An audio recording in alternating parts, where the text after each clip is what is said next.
Hello everyone, welcome to डीवा ड्रूवियंस। आज हम लोग जानेंगे मैनेजमेंट की स्किल्स और मैनेजरियल रोल्स के बारे में, जो कि हिस्सा है फंडामेंटल्स ऑफ मैनेजमेंट का।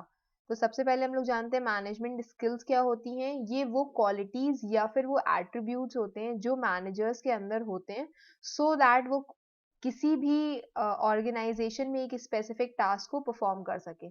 उनकी जितनी भी स्किल्स होती हैं वो इंक्लूड करती हैं जो भी उनकी कैपेसिटी है एग्जीक्यूटिव ड्यूटीज को परफॉर्म करने की, और सो दैट कि कभी भी अगर कोई भी रिस्क हो रहा है या कोई भी क्राइसिस आ रहा है, कोई सिचुएशन ऐसी आ रही है, तो उस टाइम पर उनको अपना ब्रेन, उनको अपनी प्रॉब्लम सॉल्विंग जो स्ट्रैटेजीज है उनको यूज करना है व्हेन एवर दे अकर। फिर इसमें दिया गया है कि मैनेजमेंट स्किल्स जो होती हैं वो लर्निंग और प्रैक्टिकल एक्सपीरियंस के थ्रू डेवलप की जा सकती है बाय द टाइम।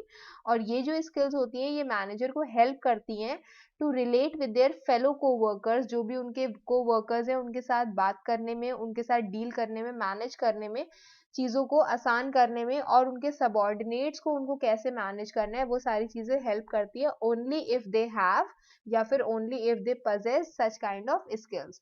फिर इसमें दिया हुआ है कि मैनेजमेंट और लीडरशिप ये जो है ऑफन इंटरचेंजेबली यूज की जाती है।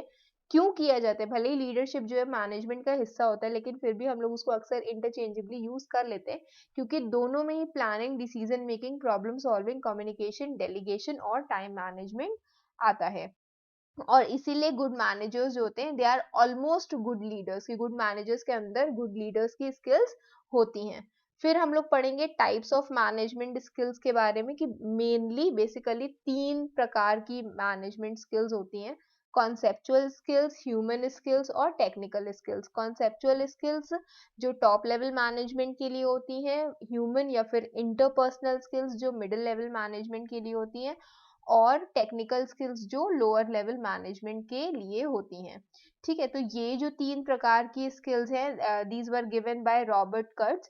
और इन्हीं की ये जो स्किल्स हैं इसको हम लोग ने ऐसे करके शो किया गया। मींस अगर आप ये जो डायग्राम है, अगर व्हेनेवर आस्क्ड, अगर स्किल्स के बारे में पूछा जाता है, क्योंकि ये आपके सिलेबस में है AKTU के, तो आप ये सुंदर सा डायग्राम बना दोगे तो आपको ऑलरेडी एक हाई ऑर्डर मार्किंग मिल जाएगी।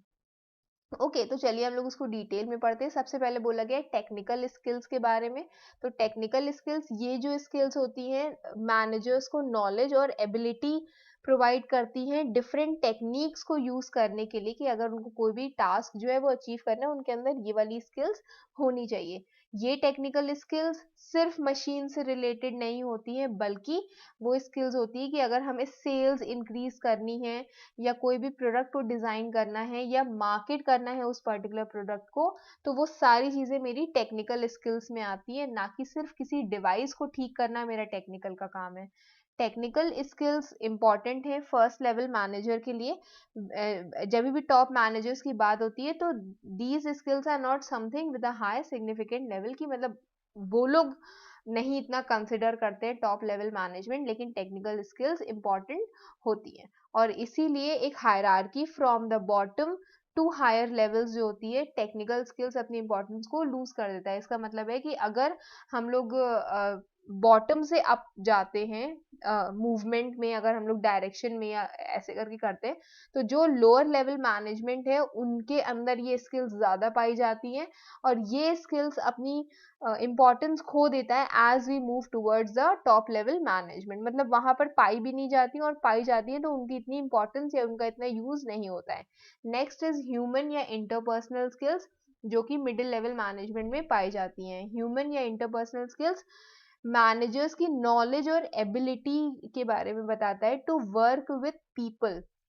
ओके, जैसे इसमें लिखा हुआ है, one of the most critical management techniques task is working with people. बिना लोगों के एग्जिस्टेंस ऑफ मैनेजमेंट और मैनेजर्स जो है वो बिल्कुल ही नहीं हो पाएगा। तो ये चीजें इसमें बताई जाती हैं कि working with people, dealing with people, human या फिर इंटरपर्सनल रिलेशंस का हिस्सा होता है। ये जो स्किल्स होती हैं ये मैनेजर्स को हेल्प करती हैं लीडर्स बनने में, और अपने एम्प्लॉयज को मोटिवेट करने में, सो दैट वो कुछ अच्छा काम कर सके।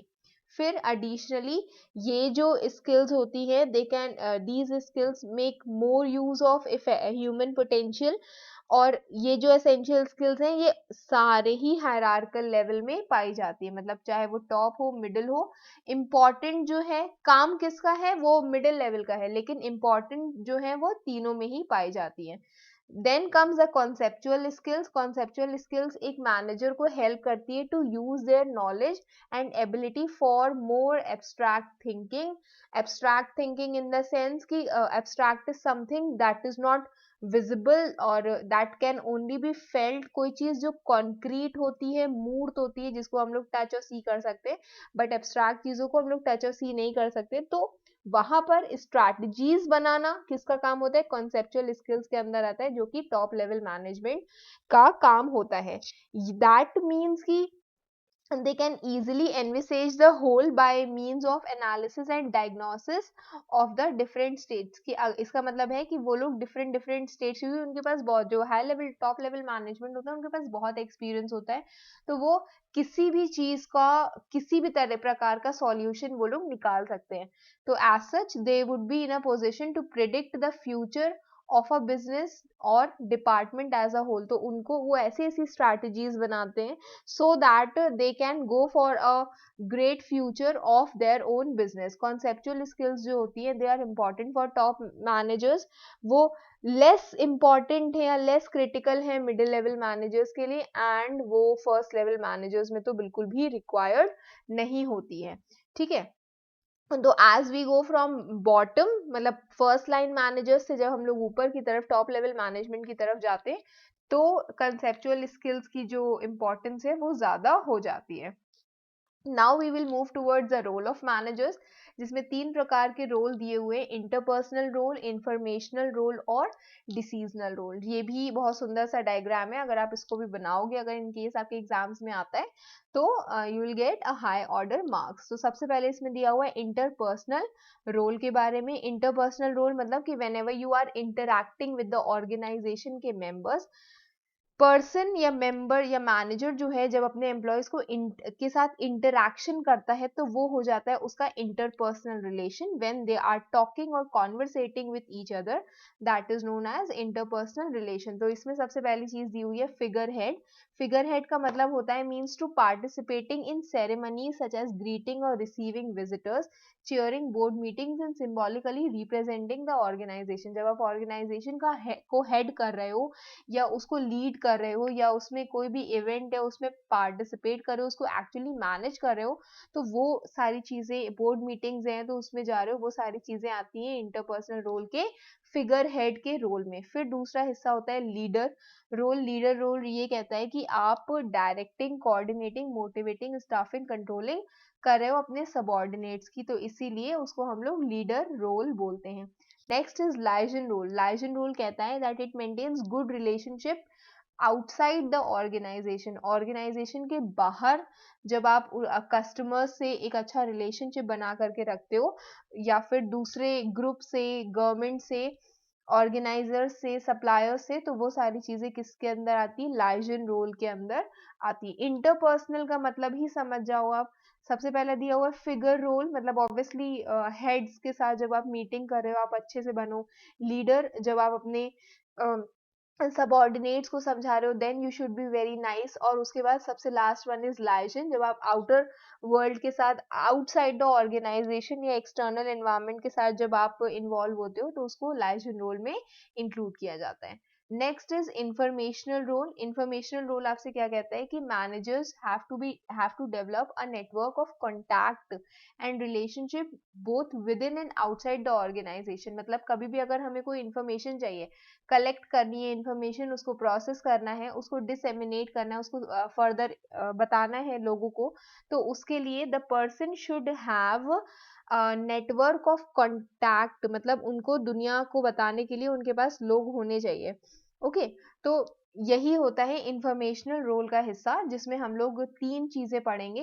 It is divided into 3 types. सबसे पहला है मॉनिटर रोल। मॉनिटर रोल मतलब कि ये जो रोल्स होते हैं, मैनेजर शुड मॉनिटर जितनी भी एक्टिविटीज हैं ऑर्गेनाइजेशन की, और वो सारी एक्टिविटीज का उनके पास ज्ञान, इंफॉर्मेशन होनी चाहिए, what ever work is being perform. फिर आता है डिसएमिनेटर। डिसएमिनेटर का मतलब या डिसएमिनेशन का क्या मतलब होता है कि ये किसी भी इंफॉर्मेशन को जब आप स्प्रेड कर रहे हो, हम उसको डिसएमिनेशन कहते हैं। तो ये जो रोल्स होते हैं, इसके according manager should collect information, पहले वो एम्प्लॉय से इन्फॉर्मेशन लेगा और उसके बाद या फिर आउटसाइडर से इन्फॉर्मेशन लेगा और वही सारी इन्फॉर्मेशन अपने मेंबर्स को दे देगा। एग्जाम्पल के तौर पर आप देख सकते हो कि बहुत सारे सर्वेज होते हैं ऑनलाइन ऑफलाइन, और वही सारे सर्वेज जो होते हैं जब मैनेजर अपने एम्प्लॉयज को फर्दर डिस्ट्रीब्यूट कर देता है कि भाई हमने मार्केट से ये डेटा उठाया है, now this is your responsibility to work on it, ये आता है डिसएमिनेटर के रोल में। इसके अकॉर्डिंग उनको प्रोवाइड करनी होती है इंफॉर्मेशन अपने सबॉर्डिनेट्स को, और इसीलिए उनको मतलब they should also take actions to let them be informed, और अगर कुछ नहीं पता है तो उसके लिए कुछ एक्शंस लेना भी जरूरी होता है। Then next one is spokesperson role, कि मैनेजर जो है ये जितनी भी इंफॉर्मेशन है उसको ट्रांसमिट करे। कौन सी information? Regarding the plan, policies, action और रिजल्ट, किसको? आउटसाइडर्स को, एंड सर्व करे as an expert of organisation industry. यहाँ पर डिसएमिनेटर में वो बाहर से इंफॉर्मेशन कलेक्ट करके अपने इनसाइड एनवायरनमेंट को दे रहा है, और स्पोक्स पर्सन में वो इंफॉर्मेशन जो उसके घर उसके ऑर्गेनाइजेशन की है उसको प्रोसेस करके वो बाहर दे रहा है to the customers and the different parties जो इंटरेस्टेड है उसमें। Then next is decisional role. Decisional role मतलब ऑब्वियसली आप डिसीजन मेकिंग में पार्टिसिपेट करते हो, या मैनेजर्स जो है उनका वो काम है डिसीजन मेकिंग का। तो उसमें सबसे पहले आता है एंटरप्रेन्योरशिप। ये जो रोल है ये कंसर्न करता है that is related with planning and initiating with the organisation. Organisation के साथ आप प्लान कर रहे हो, इनिशिएट कर रहे हो किसी एक प्रोग्राम को, और इसमें नए चेंजेस आ सकते हैं, नए प्रोजेक्ट्स आ सकते हैं, नए नए आइडियाज आ सकते हैं जो कि ऑर्गेनाइजेशन को सक्सेस की तरफ ले जा सकते हैं। फिर आता है disturbance handler role. It is concerned with maintaining good working condition, कि अगर हम ऑर्गेनाइजेशन में एक अच्छा एनवायरनमेंट क्रिएट करते हैं सो दैट मेरे ऑर्गेनाइजेशन का जो ऑपरेशंस हैं वो बहुत ही स्मूथली चलते रहे, तो वो हमारा डिस्टर्बेंस हैंडलर रोल में आ जाता है। डिस्टर्बेंस क्रिएट नहीं करना, डिस्टर्बेंस को हैंडल करना, स्पेशली बिटवीन द सबॉर्डिनेट्स। अगर कोई क्वेरल उनके बीच में हो गई है तो उन सब चीजों को मैनेज करना भी मैनेजर का ही काम होता है। Then comes resource allocator. Resource allocator की जितने भी आपका रिसोर्सेज है, मनी, पीपल, टाइम, इक्विपमेंट, उनको हम कैसे डिफरेंट डिफरेंट यूनिट्स में लगाएंगे, दैट इज रिसोर्स एलोकेटर का रोल। और उसके बाद नेक्स्ट इज नेगोशिएटर का रोल। इसका मतलब होता है रिप्रेजेंट करना और प्रोटेक्ट करना एक ऑर्गेनाइजेशन के इंटरेस्ट को, वो जैसे इनसाइडर और आउटसाइडर के साथ उनका रिलेशन है और कैसे वो डील करते हैं, सो दैट वो अपने काम में एक वैल्यू ऐड कर सके। कई सारे ऐसे प्लेसेस होंगे जो सिर्फ इसलिए चलते हैं क्योंकि उनकी कस्टमर सर्विस बहुत अच्छी है। तो यही यहाँ पर बोला गया है कि आपको अपने ऑर्गेनाइजेशन के इंटरेस्ट को प्रोटेक्ट करना है without insiders as well as outsiders, so that आप अपने वर्क में थोड़ी सी वैल्यू ऐड कर सको। ओके, तो दैट्स इट फॉर टुडे। ये कुछ प्रीवियस ईयर क्वेश्चंस हैं जो एकेटीयू के एमबीए के ही पेपर में पूछे गए थे। तो सबसे पहले दिया हुआ है कि स्किल्स बताने, तो इसमें जब आपको बोला गया है नेम करने के लिए, तो मेनली जो आंसर बनता है वो तो सिर्फ आपको नेम ही करना है, you don't have to explain it. But in case वो लॉन्ग आंसर में आ जाता है तो आप उसको एक्सप्लेन भी कर सकते हो जैसे उसमें दिया हुआ है। Then mention the roles of managers, कि मैनेजर के रोल्स को आपको बताना है। तो ये दोनों चीजें आपके प्रीवियस ईयर पेपर्स में आ चुकी हैं, you can do accordingly. And if you have liked the video, please do share it with your friends also. Do subscribe to my channel. Best wishes. Thank you.